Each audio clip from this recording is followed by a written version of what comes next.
quote-unquote controversy talking about the budget padding. Let us take it from there. Well, first and foremost, this conversation is expected to be a public enlightenment, right, on what constitutes a budget, and what is padding. We must have that in the foundation of our conversation. And maybe also what constitutes a controversy. Yeah, of course, we are going to go through all of that, but I want us to take it by milestones so that those who are sucked into, the controversies and the conversations will now be able to align themselves with what are the facts. So that's what I'm going to take you through. That's a good plan. Now, by the effect of Section 4 Sub 1 of the Constitution of the Federal Republic of Nigeria as amended, it states that the legislative powers of the Federal Republic of Nigeria shall rest in a Senate and a House of Representatives. Those two houses constitute the National Assembly. Now, what is legislative powers? That is the powers to make laws. The power to make laws. Now, there is money bill, the Appropriation Act. That is a law, and it originates from this primary responsibility of the National Assembly. So budget, therefore, as you may all know, is an estimate of income and expenditure over a period of time. Like the one in our conversation here, our national budget, January to December.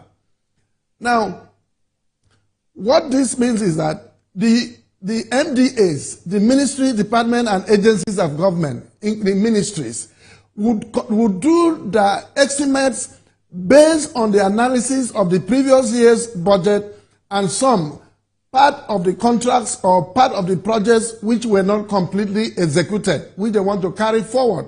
So the entire estimate and the issue of interventions, like this year's own, they were looking at the issues of interventions in respect of our development strategies, instead of the growth plans, economic recovery and growth plans.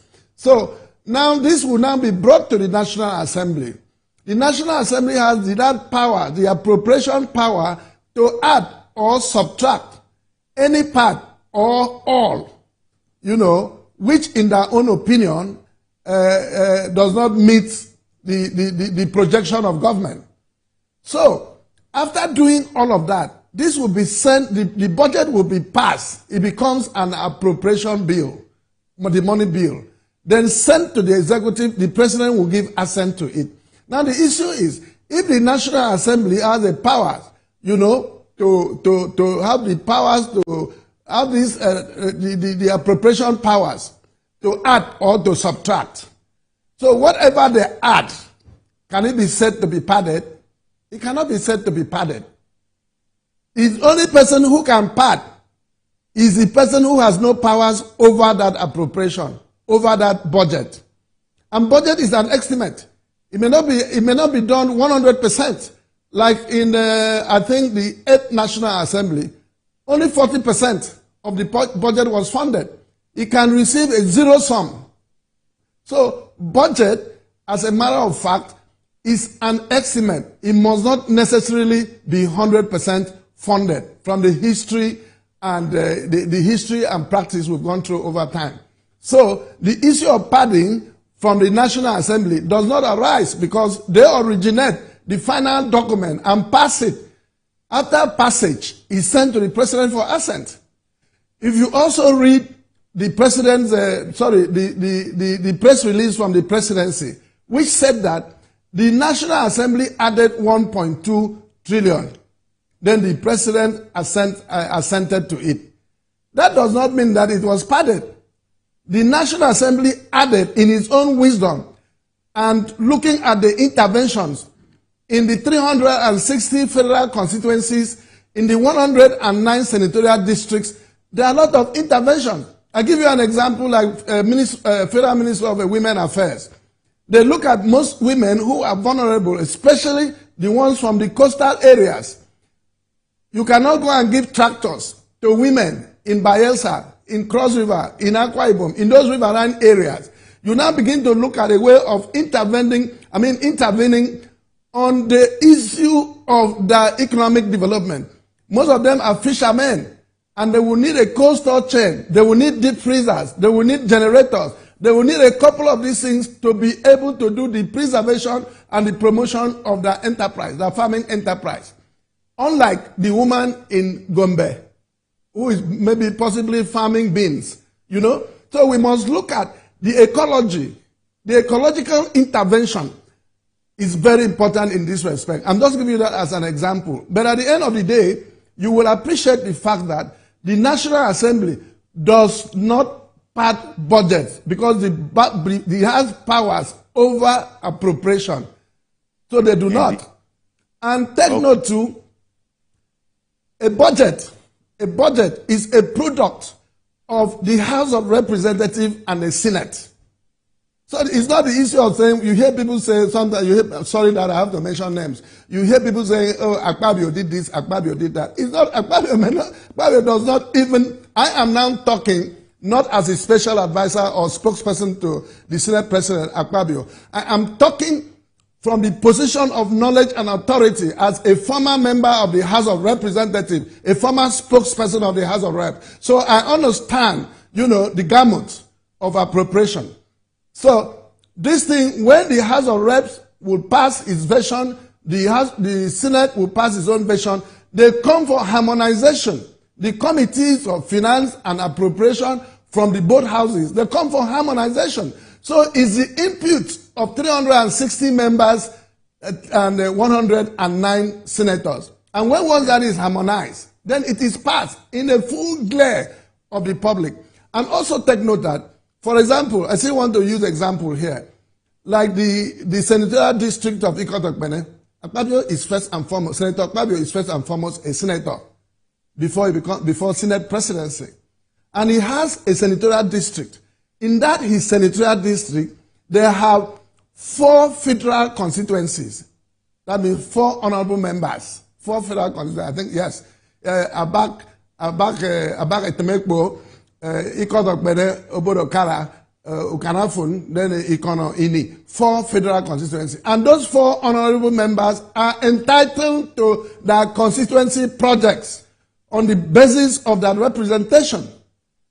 And those 4 federal constituencies are in Ikotokpene senatorial district, where Senator Godswill Akpabio represents in the Senate.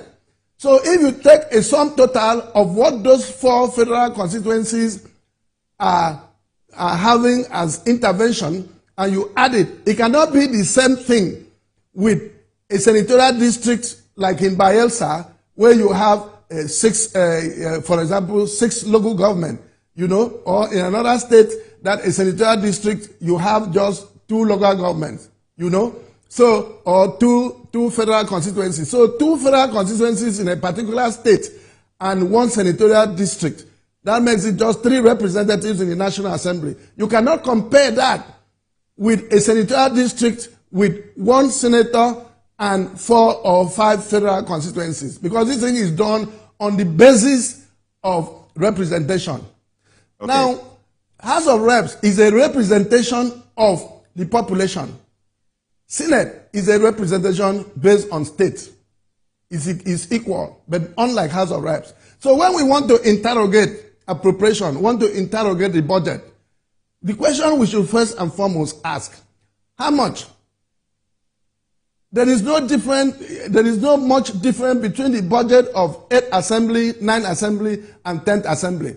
Last year, the content analysis of the budget of the 9th Assembly is not much different, excepting the issue of appropriation, interventions, maybe as the circumstances of ecological issues or investment in something like security and the rest. So these things are not things people begin to speculate. And we must know this, and know this and on time too. There is nothing like budget padding. This thing is very glaring, this thing is very clear, and this thing is very obvious. I am now talking as a defender of justice and fairness. What is justice here? The justice is to every man is every man his own due.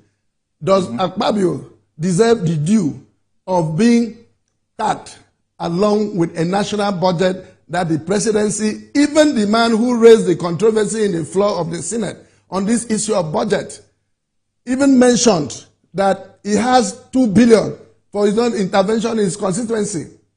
So it's not the issue of wanting to, we all know these things are all matters of red herring, and I don't know who is red herring who, okay. But I obviously know that this vendetta must have an end, and we can only have an end not through confrontations, but persuasions of wanting the members of the public to understand the process and the procedure. Let's take it away from an individual and now look at it. Ministries and departments sent in these estimates to the National Assembly, and they are further engaged at committee level. After that committee level, you now see come back to meet in a joint session. And even after that, it's sent to the presidency, who will also look at these things. So please, I plead, and with greatest respect, that we should not carry this thing and begin to attach to an individual. I'm very worried. I'm very worried that this looks like. Sorry. Okay. Let me give it to you. Sorry. Yeah. Thank you. Preamble I took too long. Give you the room to do a full explanation. But since you said at the beginning that you would like people to look at this in a structured sort of a way, and you have proceeded along those lines, I was going to ask you. So, as the special advisor on media and publicity to the Senate President, what would be your sort of explanation for the suspension of Senator Ningi, who is at the bottom of this whole, controversy? Of course, it's an institutional thing. The suspension of Senator Ningi, I'm not trying to breach the privileges of the distinguished senators, but because I have said here that I'm coming as a defender of justice and truth, the issue of the suspension of Ningi, he was even lucky. You could remember the time of Adromino, when Dogara was the Speaker of the House of Reps. It was a clear breach of privilege. Now, he went ahead.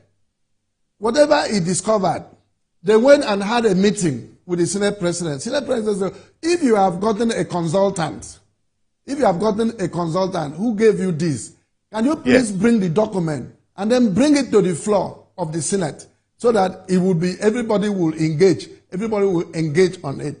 But instead of bringing it to the floor of the Senate or even bring the document at all, he went to BBC House of Service. That was a breach of privilege of other senators.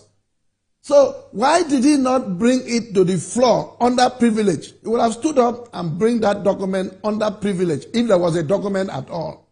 And it is said that 30 million was paid to a consultant to produce. And today people are saying that the report was not conclusive. If it was not conclusive, why did you go to BBC? Instead of going to discuss it with their colleagues. That's the beginning of it. And a member, Senator Adiola, the chairman of appropriation, rose up under privilege. And luckily too, he's also the chairman of the appropriation. And there were issues of fair hearing. You heard what Ningi said. He was near saying he is sorry, but didn't have the courage to say so. And there was a general engagement. To show you how magnanimous Senator Godswill Akpabio, the Senate President, is. If you had listened, by the time they said 3 months, those who supported 3 months were not as loud as those who supported 6 months. But the gavel favored 3 months. So that's the show, because the power of the gavel resides with the with the presiding officer. If you had said those who are in support of 6 months or 1 year, you would have seen that majority of the people, because all of them were feeling very offended and very disrespected, and an act which, of course, they perceive so to be a breach of their respective privileges. So that was done, and he was lucky. And I want to believe that in the days ahead, there will be further discussions among them, to see a possibility of even making this issue a settled matter. But it is right to note that